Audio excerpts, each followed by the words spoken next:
Assigned to the Shadow Legion forces aboard the Witness's pyramid ship, Zoark holds the title Explicator of Worlds. Explicate meaning to make plain or clear, explain, interpret, to develop. This clone had been tasked with surveying conquered worlds by the Black Fleet, possibly for purposes related to discipleship, the Veil, or contributing to the final shape. Another cool note is that yes, you had forces of the Cabal here, the Witness and Nezarec on the same pyramid ship, but Zoark and their forces also experienced torment from Nezarec, evident through nightmares and violent incidents. You can even hear Nezarec's point of view on this in the raid. Tear that useless sack of meat apart from me, won't you? He hasn't accomplished nearly as much as you in your short time here. Zoark's personal logs indicate a personal interest in cataloging worlds formerly part of the Cabal Empire, but no longer under its control. So there's a couple of cool things to note with Zoark. I need to find the best way to learn math and science. It's brilliant.org. Whoa.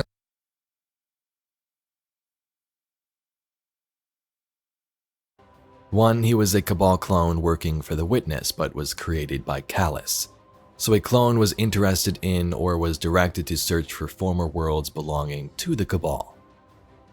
I'm not sure if Callus was in charge of Zoark's operations or the Witness was, but it seems if it was Callus, he was interested in those worlds which weren't under their control anymore, possibly wondering what's left or what's been destroyed. In the new lore, the Vanguard guessed the clone was here to 1. Find disciples from these worlds, 2. Find the Veil, or 3. Something that would help them in their journey toward the final shape. Now, at the time of this raid, I'm pretty sure they already knew where the Veil was, so unless the Vanguard meant searching for the Veil before they found out about the events of Lightfall, maybe. You could be finding disciples, but to me it seems kind of late at this point. But something contributing to the final shape could definitely be true. In the Equitas Shade Rig chest piece and the Insigni Shade robes, we learn about the Athenaeum worlds from the Cabal. The Athenaeum or Athenaeum worlds were vast repositories maintained by the Cabal, where they stored artifacts, texts, and advanced technologies created from various conquered civilizations. These worlds served as centers of knowledge, housing a wide array of items ranging from cultural artifacts to powerful weapons and technologies. The Cabal meticulously cataloged and archived everything they acquired, ensuring that nothing of value escaped their grasp. Callus, the former Cabal Emperor, stationed loyal caretakers on each Athenaeum world to maintain and safeguard their contents. However, during the Red War led by Dominus Gaul, many of these artifacts and technologies were either lost or remained unused, so Gaul's Red Legion either lost control of them or deployed them elsewhere for unknown purposes. Callus expresses a desire for a guardian to explore these Athenaeum worlds and rediscover their secrets, implying that they hold significant potential for power and knowledge. So it makes me wonder if Callus had Zoark searching for any of these Cabal worlds and the secrets they still hold. Secrets that would help their personal cause, or that of the Witness and the final shape, artifacts, super weapons, a new way to carve their path. So Zoark was searching through these planets, and that's where my mind went first with these Athenaeum worlds. Is it true? I don't know. Give me your thoughts below. Atrax was an Elixni previously belonging to the House of Devils. She saw promise in Aramis as a leader when Aramis didn't even believe in herself.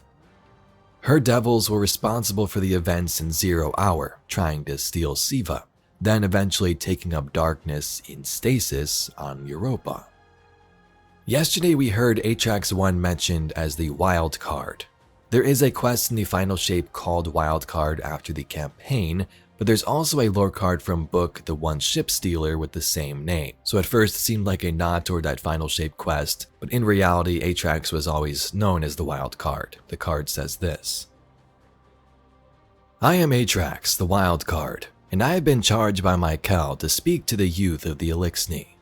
Those who, like me, have never known a life that wasn't wandering, who have no memory of Rees, only tales of glorious cities under glowing green skies passed down from our elders. The very same ones who moan that we've never felt true peace, which can only be found under the shade of the Great Machine. Well, I, for one, am glad for it. I could not be more grateful the whirlwind came to slice the ties before I was entangled too. They told us it was destruction that visited that day, but what if it was salvation? They called us unlucky to have been born in the dark of deep space, but we were born free. They say we lack the light to truly see, but when we first opened our eyes, there was nothing to block our view of the vastness of the universe. So why do we let the nostalgia blind point the way? Why do we carry their dead dreams? They have turned their backs on the future. I say, let them. All the easier to strike them down and finish the metamorphosis started long ago. Then you can join us on Re's Reborn. As things went south for House Salvation on Europa, Atrax was ordered to prepare the body in the crypt and proceed with the plan. Atrax would then become the first exo of the Elixni, perhaps even of any other species besides the humans. Praxis and Phylax are dead. We must retaliate! Atrax. Critus and I can handle this. Return to the crypt and prepare the body.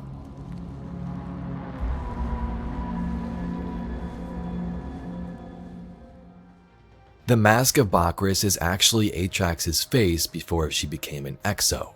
She ripped off her own face to disassociate herself with her organic body, thus accepting her new form.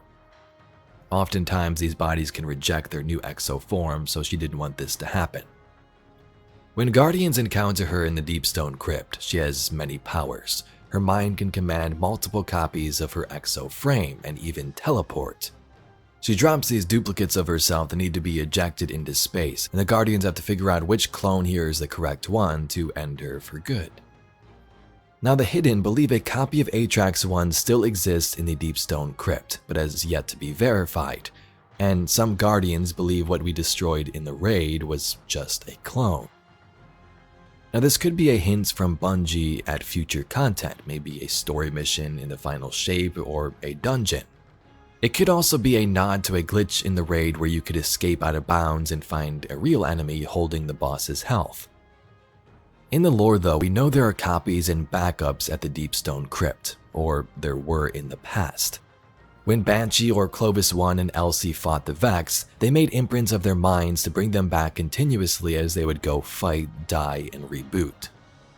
You should know, strong as you are, this is likely suicide. The Vex truly have disrupted the cloud memory collection system, so your memory banks are no longer transmitting data moment to moment. Anyone who dies out there will be rebuilt here from their previous imprint. Then we take imprints now and live with it. Some will stay here to keep bringing the rest of us back, Dr. Bray says. She makes a good point. So a cloud memory collection system and making imprints. Again, that was very long ago, but if I were to guess, the Deepstone Crypt still has some area that holds this knowledge and these backups. The area we explore in the raid is not even the main crypt itself, so it's definitely possible copies of Atrax 1 exist and even other exos. Anyway Guardians, that's all we got for today's video. It was super cool in the weekly update yesterday to see some lore in there for once. I wanted to take a deeper look at it today and get your opinions. Is the Caretaker tied to the Dread? Is Atrax 1 coming back in the future? And what was the goal of Zoark when searching through these planets? If you'd like to see some more Destiny lore and mysteries just like this video, please be sure to subscribe to the channel. I thank you very much for watching, and I'll catch you all in the next video.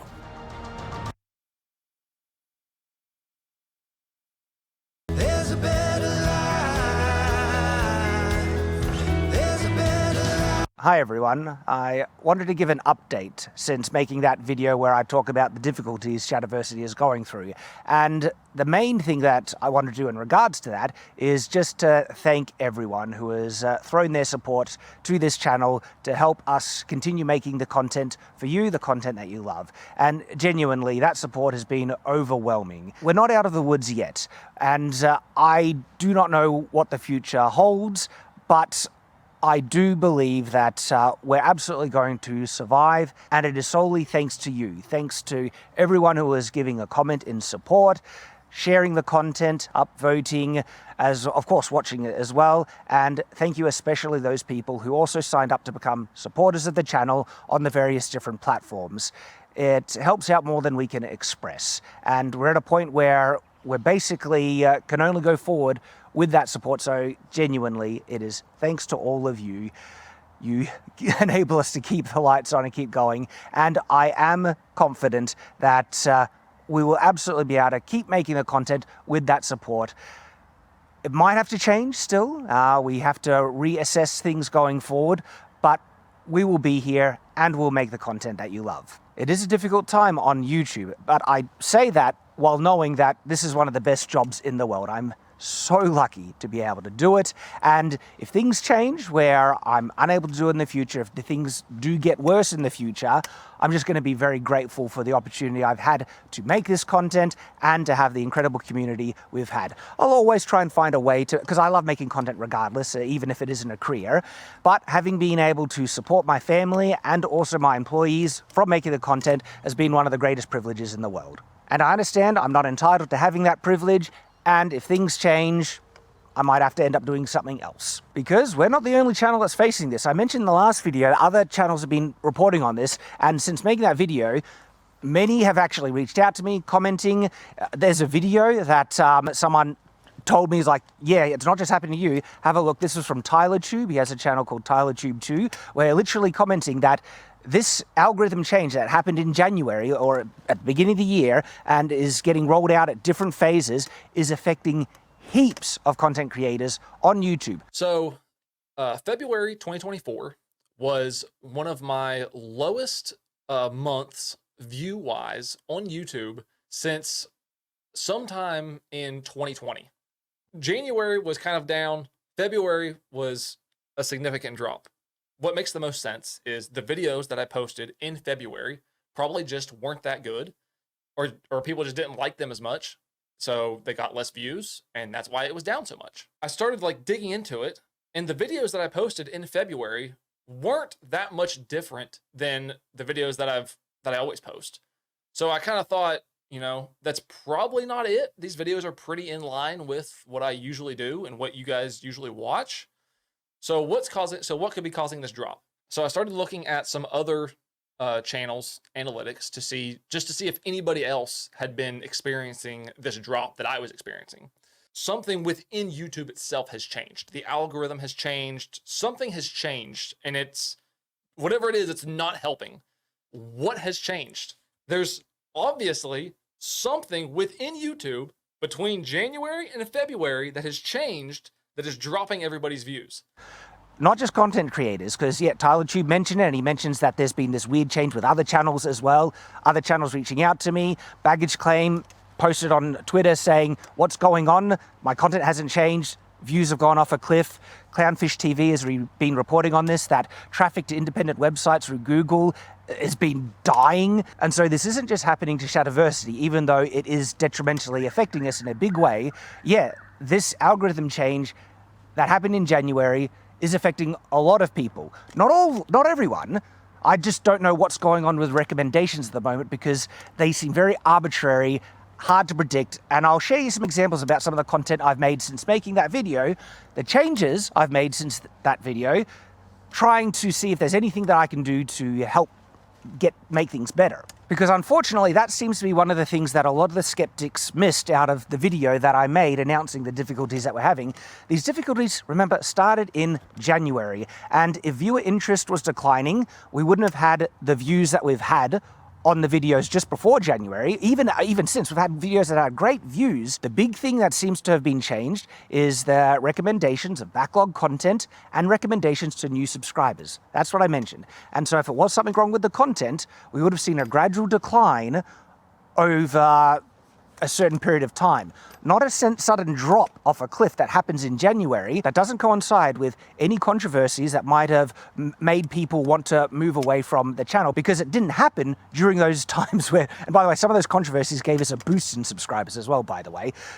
So skeptics seem to miss those points, that it's happening to many channels, it happened suddenly in January, and if it was something that the content was wrong, it would have been a gradual decline, not a sudden drop off a cliff that is affecting recommendations of our content to new viewers. Because having made that video, there has been things I've tried to do to see if there's anything we can change to help recommendations. For instance, I unlisted every single short on the channel because it seems like recommendations of shorts do affect the recommendations of long form content, as well as people who have subscribed from shorts content as well. From doing that, it seems to have helped a little bit. Hasn't fixed anything by a large measure. We still have a bit of ways to go, but it has helped a little bit. I went through the backlog and removed every single demonetized or restricted video in the catalog to see if that was also restricting or affecting recommendations, as well as making a brand new YouTube channel that focuses on shorter content, both shorter cuts of content on Shadiversity and new exclusive content, with the hopes that that will reach new viewers. And that seems to be working in some measures, because the recommendations, the impressions on that channel versus its subscriber count is vastly higher than the recommendations versus subscriber count we have on Shadiversity. Shadiversity gets higher recommendations overall, but the recommendations to the percentage of subscribers, Shadlands, is orders of magnitude higher over there, as well as videos that have the same thumbnail and titles getting higher recommendations on the Shadlands versus the exact same video that's on Shadiversity, the only difference being the length of content, because that's one of the things that I have wondered about, if this could be the thing that's affecting recommendations.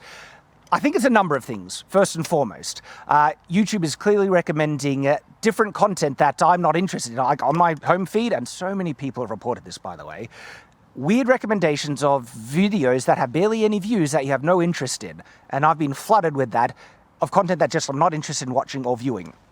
So clearly YouTube is recommending different content to different viewers, deprioritizing recommendations on our content and others, as well as types of content, because sword-related content, even though it's a niche, is still very popular on the platform. And I saw huge success making shorts about swords that affected the main form content.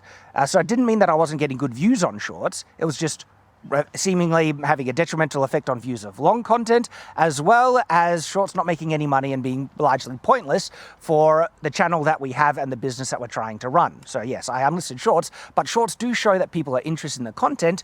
YouTube is willing to recommend this style, this genre of content, but it also seems that I wonder if the algorithm is starting to shift its focus, because there's so much interest in shorts swords content, that the algorithm is prioritizing shorter sword-related content. So making the Shadlands is not a shorts channel, but every video is around the 10 minutes mark or shorter.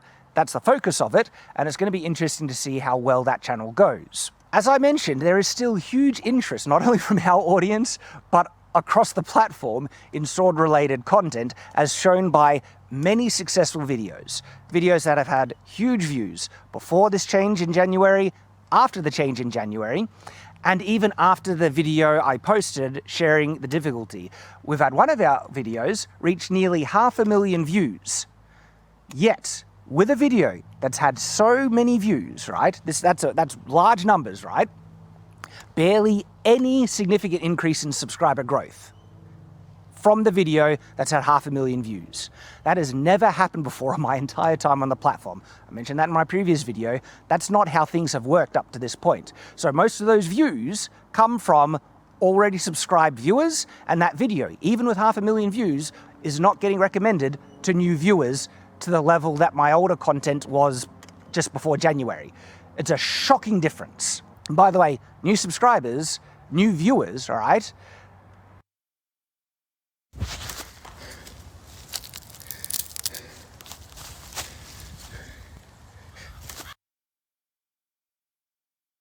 Why would that drop off? Okay, That's the question, because people are very interested in the content, and even the skeptics that say that people are getting disinterested in the content, right? That would be current people who have viewed the content move on, which isn't the case when we get videos with nearly 500,000 views, right? But even if that was the case, that shouldn't affect recommendations to new viewers. Even small amounts.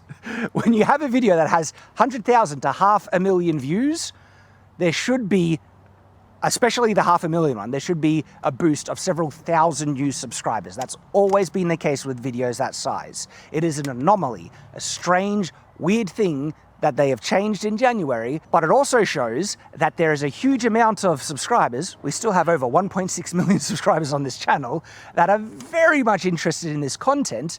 They just haven't been getting recommended. You know, one of the common comments under that castle video that had nearly 500,000 views was that finally, Shadiversity is doing castle content again. And that was depressing because we've been making regular castle content for ages. And it really ramped up when I came back from the UK and I have all that footage. Castle content at least monthly, if not more. But people who came to that video legitimately thinking that I had stopped doing castle content for years. It's because they weren't getting recommended, the castle videos, until that one was actually picked up by the algorithm and sent out to the viewers. This is the same with all the videos that's been successful since this January drop. It's not that our videos can't break through this seeming suppression of recommendations, it's just that it is much harder for them to be able to do it. That there is a suppression happening on the content being pushed out, especially to new viewers, let alone our own subscribers. But if we get something particularly, you know, that I don't know, grabs people's interest or something, or the algorithm just decides it'll push it, it can break through. Because that's the odd thing about this castle video. The thumbnail sucks. It's a terrible thumbnail, right? The reason why I chose to make, well, we already made it, but to release that video is after making the update video, the only type of video since this January drop that was getting boosted in the algorithm after the initial release, they still did very poorly on release, but then the algorithm will start to boost it, it's changed. It started to be some of the castle videos I published since January thing were getting post-publication spikes in viewership. It wasn't happening with the castle content before then, by the way. Castle content was very hit and miss, some completely bombing, right? And then just dying completely, some doing pretty well. But it wasn't a sure hit. But seeing that with this change in the algorithm, it was actually willing to recommend some of the castle videos that we had already been making, by the way. We'd never stopped making the castle content. I was like, okay, let's put out this castle video to see what happens. And nearly 500,000 views. It's not a guaranteed thing though, because the castle video that we made after that, which is usually a type of video that has done really well on the channel, reacting to a terrible video, making corrections, like the Veritasium one is the same style, reacting to a terrible video, and this I was thinking if we did a reaction combined with castles, hopefully that would do well. And it's done very poorly, and if people try and say it was a thumbnail and title, we cycled through many thumbnail and titles. Nothing worked on that video. Seemingly, some videos just get favored for some ephemeral, unknown reason that then recommendations seem to actually go out to your subscribers because click-through rates have been perfectly fine, even higher on the channel, all right? It's never been an issue of people not being interested in the content. When they get the recommendations, the views are there. The main thing that's been affecting views on the poorly performing videos are not click-through rate, not interest in the content. It's been that they haven't had as many recommendations. There's been a suppression, recommendations have not been going out. But then randomly, when one video suddenly does actually get the amount of recommendations you would think a channel this size, because of the viewers that are interested in the content, would get, views are huge. And so it is this weird time where we just cannot predict what's going to work well and what the algorithm is going to actually recommend to our viewers. We've had thousands of comments of people saying, I thought Shadiversity had stopped uploading. But it's just because they weren't getting recommended. All we can do is try and make the very best content that we can. And if you guys want to see it, you're going to have to just come to the subscription feed more often, visit the channel and get it. And that's where we're at. So I have seen the odd video do well, but generally the same trend is in place of what's happened on YouTube. And it's only thanks to you guys, our supporters, both who support us on the various platforms, memberships, Patreon, Subscribestar, Player, as well as just watching the content, upvoting, liking, subscribing, all of that stuff. It's only thanks to you we're able to do this and keep going. And because of that support, we will be able to keep going, okay? You are the ones saving this channel. So I thank you from the bottom of my heart. Damals hat mir keiner geholfen, wo ich in meiner verwundbaren... Hey Leute, heute stelle ich euch Opera GX vor. Opera GX ist ein Webbrowser mit sehr vielen coolen... The advantages you would have in a duel. Not only that, you could chop off 80 legs easier. Yeah. You could offend a wider array and take out several, clone troopers. You could take out heaps of separatist droids with one swing. Yep. I don't see many downsides. Shadowversity. Greetings, I'm Shad. And greetings, I am Tyrant. And Tyrant, I've had a question. You have a lot of questions, Shad. What's this one? Yep. This is, why aren't lightsabers bigger? That's a good question. There is a saying that bigger is always better. And in this case, that might be true.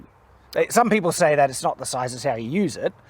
Yeah, we know those type of people. I think bigger is better. You think bigger is better? I think bigger is better because, all right, let's talk about swords for a second before we get to the lightsabers. With a bigger sword, well, you get more reach, which is a good thing. Mm-hmm. Now, they don't cut they don't inherently cut better, but you have that extra reach. And when it comes to swords, you do have additional leverage, usually, longer handle, more weight. I don't think the weight is going to impact lightsabers too much. Well, that's the thing. That's why I want to talk about swords first, because they are a little bit heavier, they're a little bit more cumbersome, and maybe they're harder to make as well.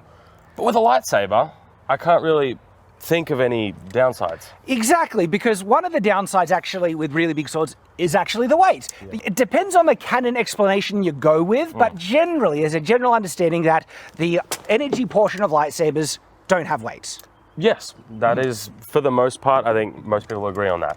So when it comes to a lightsaber, you immediately have the question of like, well, okay, well, why can't they just get a little bit longer? Like, for example, these are very standardized in their length. They're very similar to just like a sword. Yes. But what if you had just that much extra? Well, or that much? Exactly. Much? In actual fact, some lightsabers, this is a canon thing, I've never seen it appear in a game or a movie or anything, that even the standard lightsabers can adjust their length. Right. There is, I'm pretty sure for the most part in things like visual dictionaries, when they go through like all the lightsaber components, there is like adjustment knobs and things like that. I haven't seen that in any of the movies, I don't think. But it is in the visual dictionaries, I'm pretty sure. So there might be something in one of the animes or Clone Wars where they adjust the length. But my question then, if you could adjust the length, why aren't you just ramping it up to the highest length possible? Because when it comes to swordsmanship, swordplay, especially when you're fighting other people with sword-like objects, reach is huge. I don't see many downsides, in all honesty, and unless maybe confined, maybe like power generation, it's going to take a little bit more battery, but at the same time, just make the hilt bigger. And in actual fact, if you're having a larger, longer blade, you generally want a longer handle, even if it's not too much heavier, just to get that additional leverage. Well, think about it like this. You have a double-bladed lightsaber like Maul's, which gives you basically double the size, but what if you just added the blade the other way? Exactly. I mean, there's clearly enough energy to do a double lightsaber. Let's just do a double in one direction. Yeah. So they obviously have the technology then, and then with a longer head. All right, we're turning this off. Some of I don't know what I'm pressing. That's premature. What did I do? So you need read the instruction manual, okay? Just click it. Now, as you've been watching this, you might have noticed these lovely lightsabers that we are holding right now. These have been generously provided by N Sabers, and they are actual serious good quality, okay? What are some of your things that you like about these N Sabers? These ones here are pretty good quality for the most part. You're going to get a fairly accurate replica hilt, and then on top of that, they come with a blade, they come with things like stands, chargers, all that sort of stuff. It's a full package included, and they're pretty good quality for the most part. We've actually used these before. I can't remember which one was it we used the N Sabers for. I think it was High Ground. We used High Ground for them, and you can get something like dueling sabers, or you can get something a little bit more premium. Now, we will get some footage for the most part at nighttime, because obviously They're a bit hard you to see can't really see. right now, but they are very good when it comes to low light conditions. These are sophisticated things, and they confuse me because they have one primary button, but then they are also got movements to trigger different functions. There's motion controls. There is, clash flashes. There is different sounds for when you're swinging. These things are pretty. They're pretty complicated. Yes, there will be. There's instruction manuals because they can be quite complicated. Sorry, I had to do it. That's fine. Yeah. So these are actually pretty cool, and being able to handle some of the actual, replica ones versus ones that are... Is this actually from anything, this one? That one's from The Force Unleashed. That Force is one of Unleashed. Galen Merrick's sabers. Because I like this one. It's a good design. Yeah, in actual fact, it's making me confused as to which one I like most. But look, we'll save that for a dedicated video. If you want to see me and Tyler discuss which lightsaber design we like best, all you need to do is become a supporter, and that is here on channel memberships or on Patreon, subscribe star or player, and you get access to not only that exclusive video, the discussion of which design do we like best. Motion control. It has motion control turning on. Hang on, I wanted to see if I do it. Oh, that's cool. That is very cool. All right, so if you want to see our discussion of what one we like best, become a supporter, and then you get access to heaps of exclusive content as well. Thank you to everyone who's supporting us. It means the world. And also, if you're interested in an end saber, we have an affiliate link in the description. Yeah. So again, longer handle, bigger sword, and then the biggest advantage, we've mentioned it, but I want to demonstrate this, is reach. So let's show them just like how much of a difference it can make. Try and hit me, Tyrone.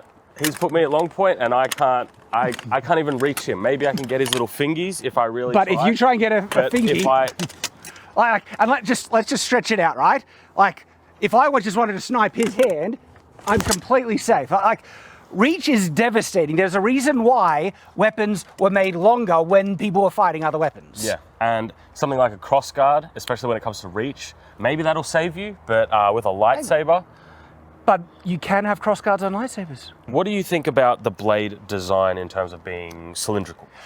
Okay, so here is where I think there is another kind of unanswered plot hole-ish thing, because they have a lightsaber blade with a non-cylindrical blade already. Yes, but this thing's stupid, and I don't want to... You don't like it? I do not want to talk about this thing. This thing annoys me. Okay, I don't like this thing here, but I like I like the concept behind the Darksaber because it would function better.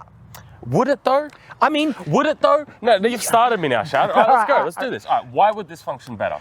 Why would I want indexing on when I can have because there are canon examples in the films that show material that is more difficult for a lightsaber to chop through, specifically the blast door scene. Right, he has to go slow. If he had a thinner lightsaber energy portion, less material would have to have been melted and it could have cut through it faster. Maybe, but can the flat of this blade cut?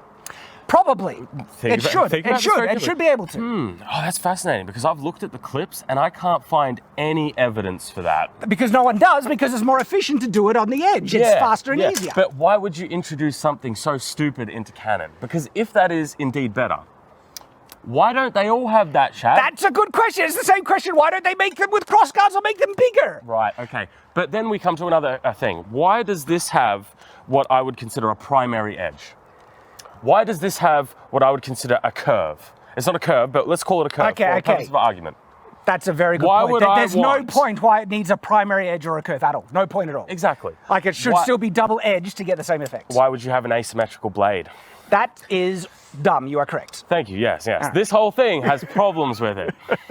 Anyways. Going back to larger swords, right? If I was to make a bigger lightsaber, I would actually make it with a non-cylindrical energy blade well, if you could get the advantage of it cutting through easier, I would think that's an added advantage. But lightsaber blades are used to deflect incoming projectiles. All right, the way that I would argue against something like that is simply, is it worth having the trade-off of having to use edge alignment versus the tiny amount of more efficiency you get to cut through things just that little bit quicker? Okay. If you had a crossguard, yes, because the edge alignment dictates where you place the crossguard in such a way to block. Yes. Okay, if you were not paying attention to edge alignment but had a crossguard anyway, like these ones, you oftentimes would end up with positions where you're not utilizing the crossguard to block incoming strikes. And so there would be a utility on, you know, a blade that was not cylindrical, had a thinner edge. The only issue I have with that is that we have to make a lot of leaps there from canon. Like, we're basically going, all right, so we need crossguards on every single lightsaber. But that's an obvious one. We want them to have a different blade profile. They can happen. There's got the dark sabers. So now they've got to have indexing. Yep. So basically not a lightsaber at all. I mean, That's where we get to. It's a lightsaber plus. It's a better lightsaber. Now, here's the thing, right? A bigger lightsaber simply would be better. Yes. Right? Yes. In terms of just purely length. Oh, yeah. The reach is I don't huge. see a downside. Yeah. And if you were to make it thicker, you would then make this plane thinner. I would make it like, I'm talking 15 to 20 centimeters thick, right? That means there's higher chances of deflecting. And if anyone says Jedis can block anything with a regular lightsaber anyway, I would answer that with Order 66, baby. Actually, it's based on the battle prowess of the Jedi. There were many times where a Jedi missed an incoming, you know, blaster bolt, and having a wider deflective blade surface would have higher chances of them being able to block those incoming blaster bolts. I agree, but this is where I think that having a no edge alignment would help. Because if you can only block with the flat of the blade, whereas something like this, you can kind of put it in any weird position and it's always going to have the same protective amount. I would say if you're able to block something with this thickness, if it was even a bit thinner, you would still block it. And so you could block on the flat of the blade or the edge, and the flat would just make it better. Blocking on the edge of a blade? I don't know about that. Well, if they could land a block with something this thick, they could do it with something this thick. X to doubt. Anyways. They're Jedis. There's the other thing. They're magic. They're magic. All right, so yeah, like there are a number of things, not just the size. So it's good now. It's there. I was having trouble with it, but I got it. I managed it, and I feel fulfilled that I have achieved something. So there are a number of things, not just size, that you could add to a lightsaber to improve them. And it's unfortunate that the reason that's given provision for this is breaking the initial design and restrictions that you could have had in just the regular standard beginning lightsaber. Right. If you just said, this is the form that the technology allowed, like having a larger power source might make it too unstable if it gets too big. Right. All right? The way the crystal works, only ever projected in one direction, can't get lightsaber energy, crossguard, everything like that. If you built that restriction in and then remained consistent with it, there would be no plot holes at all about why wouldn't you do this or that. The reason why we can do that is because they expanded the lightsaber designs into all these other wacky ones. Yeah. The double-bladed lightsaber means that they have energy available to make them longer. Yes. The fact that they have... Technically speaking, you can argue that a double-bladed lightsaber is just two lightsabers shoved together. However, there is a law exempt of this. I think it's Exar Kun's lightsaber, which is a single-handed double lightsaber. Sorry, continue.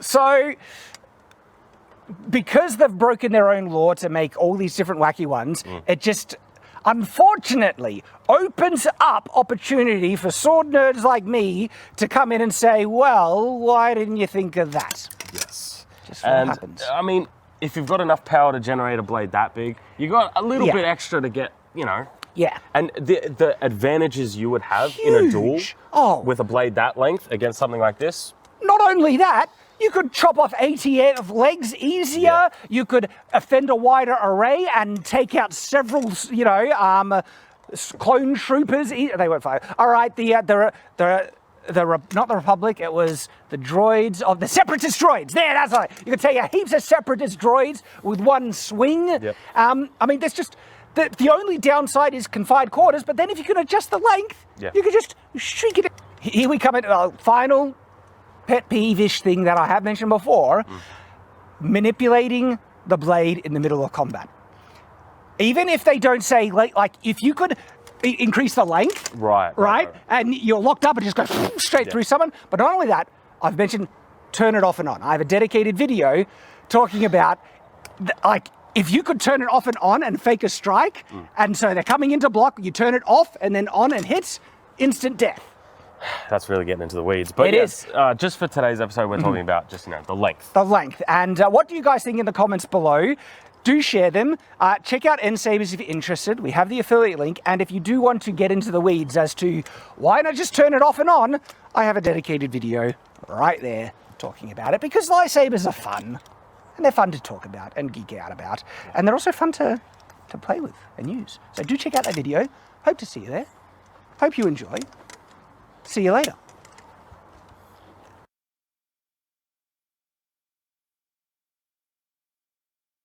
Mit deiner alten Konsole deinen Kontostand hochleveln. Kleinanzeigen, große Wirkung.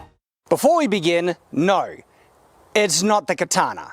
But having said that, it's also not the longsword. It's a complex discussion and we've got a lot to talk about, so let's get into it. If you've been watching my content lately, there's been a topic that has caused me to start thinking about weapons for self-defense lately. I would want the self-defense weapon to be able to incapacitate the opponent in multiple ways, so have versatility to be able to do this, not just in one single attack that has to land in one area.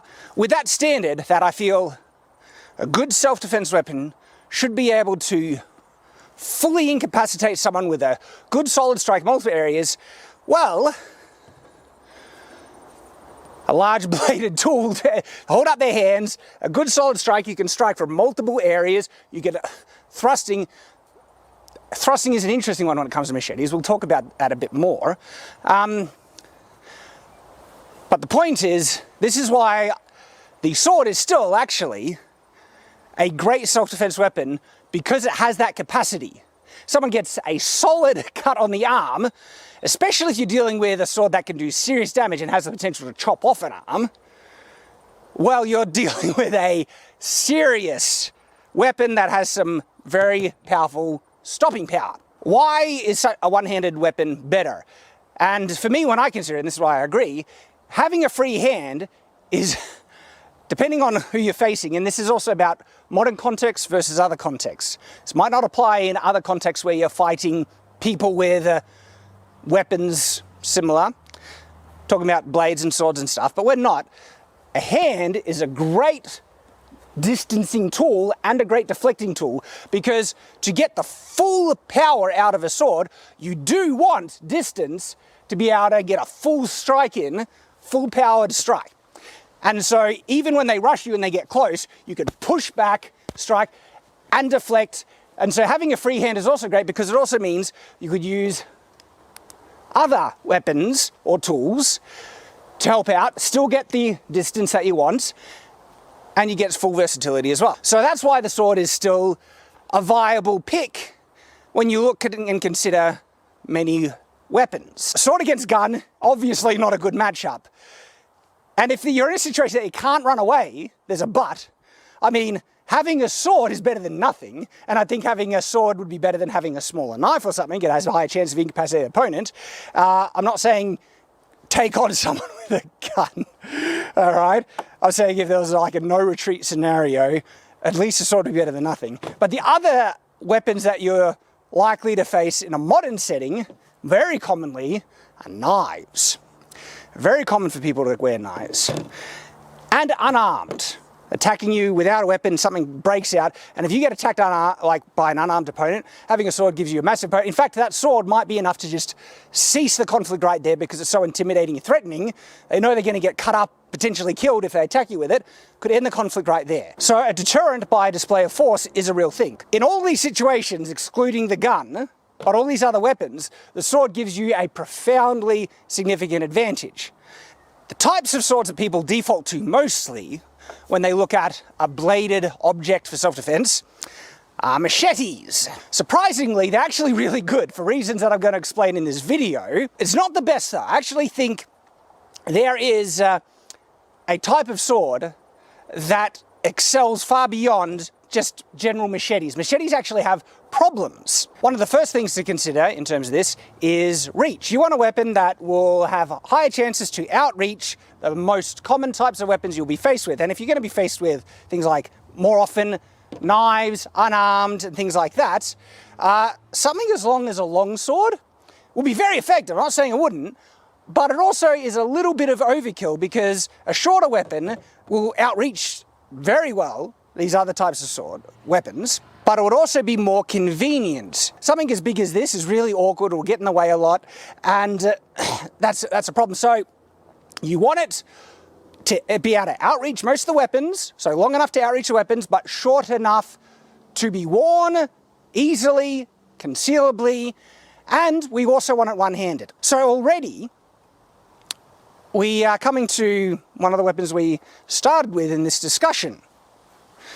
The machete fills those criteria really well. The other good thing about machetes is that they do fall in that optimal range. They will outrange a lot of weapons that you would fight with, more commonly, like knives and people being unarmed. I'd kind of want a bit longer than this, but this is certainly adequate. Very, versatile in one hand. And one of the things that I think is important in terms of the right size for this modern day self-defense weapon is that it's still very versatile. Like you can strike really well when someone is grappling you close up. Like with this, you could absolutely do crazy lethal strikes, whereas with a much longer sword, and look, this is two-handed, like very hard to do that in such a close situation. That's not to say you can't use long swords or other similar length swords in close range. You absolutely can. It is just that with shorter swords, it's easier, of course. And you want them to be able to avoid being grappled. This is why machetes are already better than sticks, because they have an edge. But we come to the grappling, disarming thing, because they could try and grab the back end of the machete. But okay, so optimal length. Like you can do some seriously lethal stuff really close range with machete. So have we come all around in a circle? We come back to the machete being better than even the historical swords of self-defense in a modern context? I would say yes, but didn't I say that the machete isn't the best pick? I did. Machete is still great, and for the reasons that we explained, even better than the more popular historical choices. But it does have a severe weakness and limitation. One is that their inability to thrust well. In fact, a lot of machetes have a rounded tip and can't thrust at all, but even this is very poor at thrusting. And there's another really big question in regards to, if you're going to be using a machete-like sword for self-defense, why single-edged? Now, there are historical swords that were single-edged, of course, and they get great benefits out of it, and there's a reason why they were made that way. A machete takes advantage of nearly none of that. And so, double-edged is actually gives you more options in ways to attack. There's another huge advantage if you had a double-edged blade over a regular machete. It goes back to that grappling thing. People were already kind of reluctant to, would be reluctant to grapple a machete. But they can try it because of the back edge. If you had another edge on there, grappling a sword like that, it can be done. It's very dangerous, and in a lot of situations would give the advantage to you, because when you pull it, try and yank it out, you will be cutting them, damaging them. So we've come to an interesting conclusion. Something of a machete's size, this is a really crap one. This is a great one. Something of a machete's size, but double-edged, straight, with the one thing that machete is great is the weight concentration, the cutting capacity. The thing is with machete, you can get such devastating cutting capacity in a double-bladed sword just as much. It's not about profile, it's about weight distribution and edge geometry. And so the interesting thing, when we consider all these things that we talked about in this video, there is a sword type, sword profile, that fills all the criteria that we wanted. And there are many examples in the medieval period, but there's a more popular and commonly known sword type that also fills it. And because it's more popular, you'll be aware of it. That's why I'm going to pick this one as the point of reference. It's the gladius. The gladius is a devastating cutting beast. Point, like, gosh, holy crap, that is insane.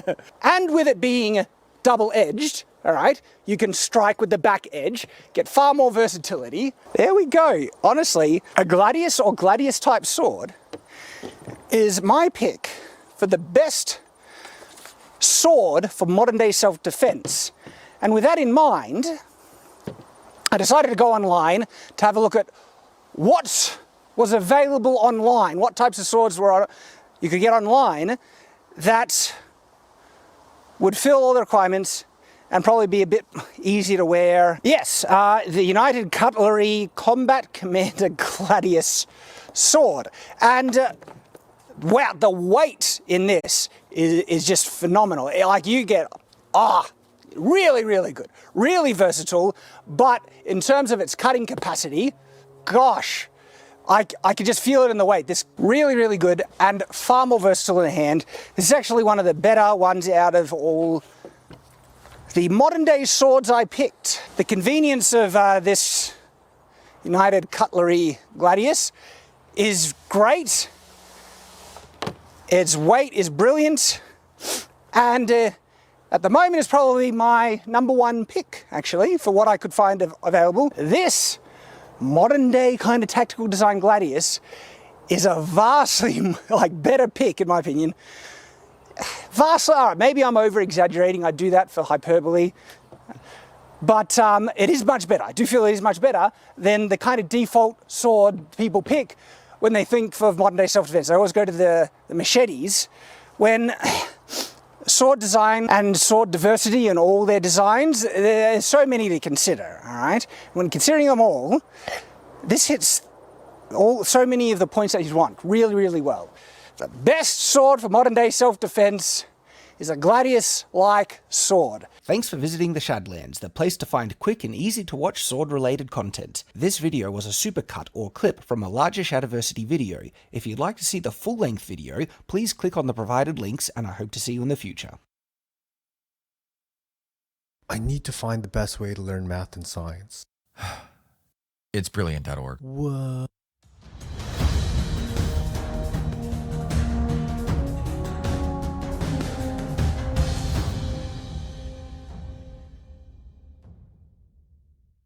Greetings, Guardians. My name is Weiter here. So, with us soon moving to enter the pale heart of the Traveller, I think it's incredibly important for some of you to hear a little more about the light and the Traveller itself. But to talk about either of these things is to invite ourselves into a discussion without easy answers.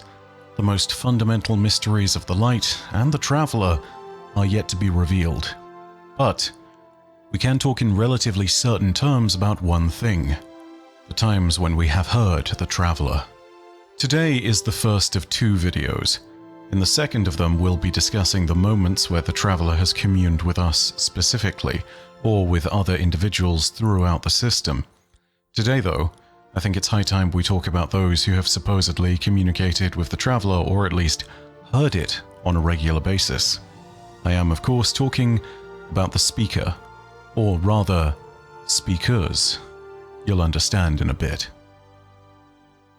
Before we really begin, though, I think there's a big question that's about to come up, and I think we need to get it out of the way immediately. It's a question revolving around this cutscene from all the way back in Destiny 2 Year 1, the Red War campaign. You all probably know it. It's an infamous cutscene of Gaul and the speaker. No, not that infamous cutscene where he tells Gaul to off himself. I'm talking about this one. Gaul, the enemy attacks the city, and the Almighty is lost. Lost? Explain yourself. Laid waste by the very same Guardian that somehow managed to reclaim its power and has been humiliating our forces throughout this cursed system. You would know this if you hadn't been wasting your time communing with a machine and the creature who claims to speak with... Take care your tone, Consul. My tone? Huh. We will fail in our mission to secure this power and deliver our people. For the first time in the glorious history of the Red Legion, fail because of you and your preoccupations. Look at your Traveller, Dominus. The cage is complete. The time is now. Claim what is rightfully yours and take this power.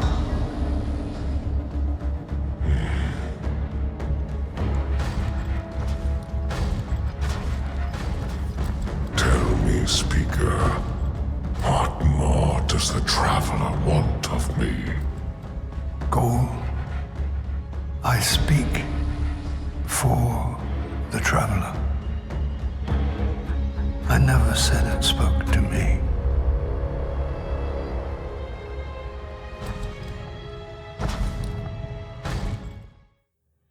This line that the speaker says has been a cause of massive debate amongst the lore community, and at first examination, there's a very easy conclusion to arrive at. That conclusion is that the speaker, in this last moment of his, is admitting that he is a liar, and that he never truly heard the traveler, and instead that he merely claimed to speak on its behalf for the sake of his own power. Without context, that certainly seems like it could be the case. The speaker is also portrayed in other parts of the lore as an individual who is intimately concerned with power, and in particular with control over the lost city. So it doesn't seem like too mad of a leap to make. But I'm here to tell you that this line needs a more delicate interpretation. To put it really simply, and to jump ahead somewhat in our story, the speaker can